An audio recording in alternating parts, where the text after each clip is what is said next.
देखो, जिसके जिंदगी में गुरु का हाथ होता है। अरे यार, तुम यहाँ से जाओ, या तो नहीं तुम्हारी याद में रहो। कथा के बीच में कोई जयकारा नहीं लगाएगा। सभी लोग गुरुजी स्नेह कर रहे हैं। पूज्य बागेश्वर वाले महाराज जी सम्मान कर। बैठो, भी माइक देते हैं। अभी रहोगे ना? मैं अब इस पुस्तक का लोकार्पण कर रहा हूं, और ये पहली पुस्तक मैं धीरेन्द्र शास्त्री को ही दे रहा हूं। इसको निरंतर पढ़ना, कभी इसको छोड़ना नहीं, किसी को देना नहीं। प्रतिदिन एक ही पन्ना पढ़ो, पर प्रतिदिन पढ़ना। अब द्वितीय पुस्तक मैं दे रहा हूं। अब पूज्य गुरुदेव भगवान के सामने क्या बोले? कहाँ गुरुदेव सदगुरुदेव भगवान सूर्य, और वर्तमान समय में यूं कहा जाए तो अतिशयोक्ति नहीं, सनातन धर्म की धुरी पूज्यपाद सदगुरुदेव भगवान हैं, जिन्होंने ऐसा सनातन का झंडा गाड़ दिया है जो अपने आप में एक ऐसा युग हो गया है। पूज्यपाद गुरुदेव भगवान की ऐसी वाणी हम आप सबको सुनने को मिल रही। ऐसे आज भाव गुरुदेव भगवान के प्रकट भय कि क्या कहना। अष्टपर ही गुरुदेव भगवान ऐसे बोले कि मानो साक्षात गोस्वामी तुलसीदास जी ही अपने भावों को बता रहे। पूज्यपाद सदगुरुदेव भगवान की। अब गुरु भगवान की कृपा से ही दास बोलने लायक बन पाएगा। दास की तो कोई सामर्थ्यता नहीं, पर सो सब तव प्रताप रघुराई। ये आपका ही प्रताप है कि ये नालायक कुछ बोलने लायक हो रहा। जैसे श्री सालासर हनुमान जी महाराज की पावन सानिध्य में हम आप सब विराजमान हैं, तो जैसे श्री हनुमान जी महाराज का एक भाव दास आप सबके सन्मुख पूज्य गुरुदेव भगवान के चरणों में। इस दास की जो मति है, भूल चूक तो होनी है, तो अकेले में भूल चूक का निपटारा हो जाएगा। हाँ, तो सो सब तब प्रताप रघुराई। श्री हनुमान जी महाराज कहते हैं रघुनाथ जी से कि ये जो भी है आपका ही प्रताप है, और आपके ही प्रताप से हम सब कुछ कर पाते हैं। जैसे यह दास गुरुदेव भगवान के प्रताप से बोलने लायक है, वैसे ही श्री हनुमान जी रघुनाथ जी के प्रताप से सब कुछ कर पा रहे हैं। ये हम नहीं कह रहे, श्री हनुमान जी महाराज की लीलाएं कह रही। तो जब लंका में हनुमान जी जानकी माँ का पता लगाकर आए, लंका को जलाकर आए, तो श्री रघुनाथ जी कहते, भाई हनुमान जी आपने बड़ा अद्भुत कार्य किया। श्री हनुमान जी हाथ जोड़कर कहते, नीचे अपने नेत्रों को करके कहते, सरकार इसमें हमारा कुछ भी प्रताप नहीं, ये आपका ही प्रताप है। रघुनाथ जी कहते कि ठीक है, हम मान लेते हैं हमारा प्रताप है, पर लंका तो आप गए हो।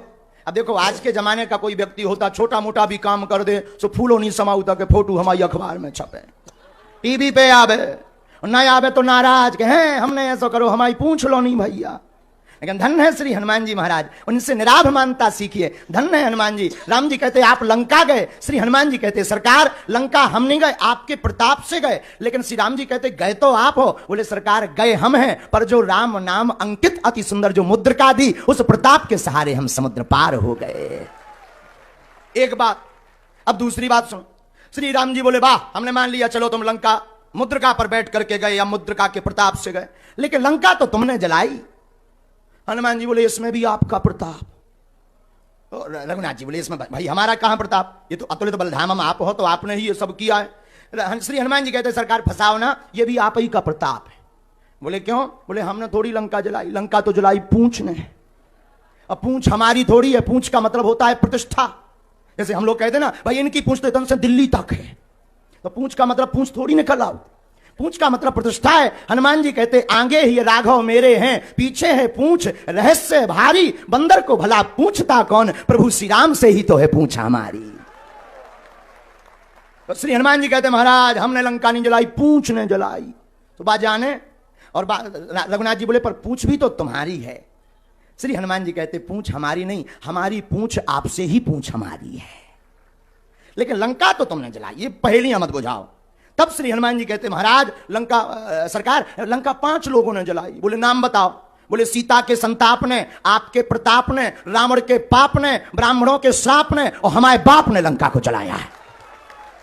अच्छा चलो हमने मान लिया, सीता का संताप समझ में आ गया, रावण का प्रताप समझ में आ गया, ब्राह्मणों का श्राप, लेकिन ये तुम्हारे बाप ये कौन है? अरे आप सुंदरकांड पढ़िए तो चले मरुत 49, जो 49 प्रकार की पवने चली। हनुमान जी बोले इसीलिए जो है हमने लंका नहीं जलाई, इन 5 लोगों ने मिलकर जलाई।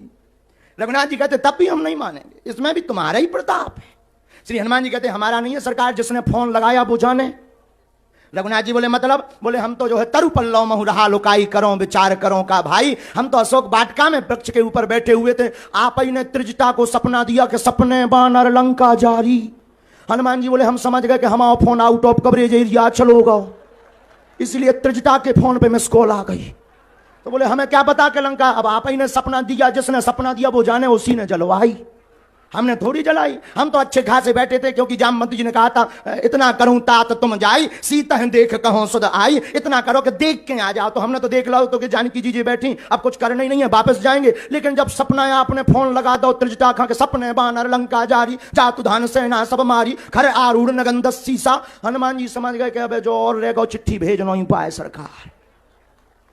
और एक जगह एक संत कह रहे थे, एक संत हमारे पूज्य दादा गुरु कई बार इस बात को बताते थे, तो दादा गुरु जी कह रहे थे बहुत अच्छे भाव से, और गुरुदेव भगवान का भी शायद यही भाव होगा, उन्हीं की प्रेरणा से हम बोल रहे हैं। तो एक संत कह रहे थे पूज्य गुरुदेव भगवान का भी यही भाव कि हनुमान जी ने फिर से लंका में देखा कि कोई बंदर और दूसरा तो नहीं है, सपने बानर लंका जारी। हनुमान जी ने सोचा कहीं ऐसा ना हो फोन किसी और को आया हो, रिसीव हम कर लें। लेकिन जब देखा कि कोई लंका में नहीं है, देखो कितनी अद्भुत बात यहां पर रामचरितमानस में छिपी हुई है, और पूज्यपाद गुरुदेव भगवान के भाव कितने अद्भुत हैं। देखो रामचरितमानस एक ऐसा ग्रंथ है, कौवा कर्कश वाणी बोलता है, लेकिन रामायण का कौवा मीठी वाणी राम कथा कागभूषणी जी बोलते हैं। श्री हनुमान जी के स्वरूप वानरा रामधीसम, वानरों का भेष है हनुमान जी का, लेकिन कितनी अद्भुत बात है, देखो बंदर भी राम कथा से सुंदर हो जाता है। तो श्री हनुमान जी बोले हम समझ गए सरकार के आप ही ने फोन लगाओ। तो हमने महाराज हमने नहीं जलाई, जिसने फोन लगवा उन्हें जलवाई। रघुनाथ जी कहते हैं ठीक है, हमने मान लिया लंका को इन लोगों ने जलाई है, जिसने सपना दिया स्वप्न दिया उसने जलवाई, लेकिन वापस तो तुम अपने ही प्रताप से आए, तो यहां तो सिद्ध हो रहा अतुलित बलधामम। तब श्री हनुमान जी हाथ जोड़कर कहते आपने ठीक ध्यान करवा दिया, गए थे मुद्रिका पर और आए हैं श्री मैया जानकी जी की चूड़ामणि पर, इसमें हमारी मैया का प्रताप है। यह हनुमान जी की निराव मान्यता है। सब कुछ करने के बाद भी क्या कह रहे, सो सब तब प्रताप रघुराई। हनुमान जी मानो ये कहना चाह रहे हो कि करते हुए हम दिख रहे पर कर रहे रघुनाथ जी, उसी प्रकार करते हुए हमारे गुरु भाई, बड़े ज्येष्ठ गुरु भाई, उत्तराधिकारी राघव परिवार के करते हुए यह हम सब गुरु भाई दिख रहे पर करवा रहे पूज्य सदगुरुदेव भगवान, और इसी कारण से यह सब निर्विघ्न संपन्न हो रहा है।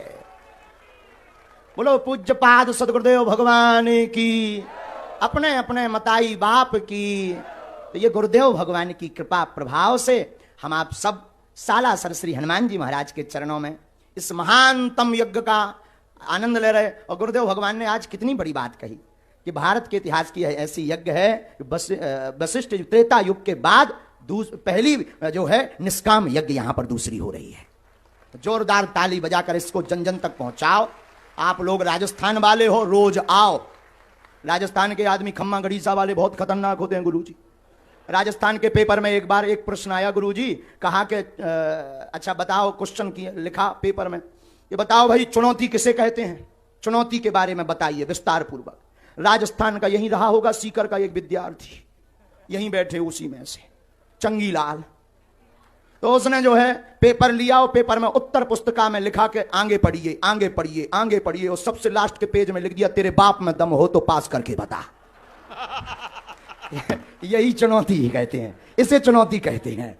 आओ, ऐसे लोग राजस्थान में ही गुरुजी पाए जाते हैं। ऐसी राजस्थान की भूमि पर हम आप सब विराजमान हैं, जो वीर भूमि है, और जहां श्री हनुमान जी जैसे वीर, सालासर हनुमान जी, मेहंदीपुर वाले बालाजी विराजमान, और रघुवीर की कथा हो रही है। कितना अद्भुत है, और पूज्य सदगुरुदेव भगवान कथा कर रहे हैं। तो आप सब सुनो, हम तो सुना भी लायक नहीं है, आज तो गुरुजी की मुस्कुराहट देख के बोल भी लायक हुआ गए।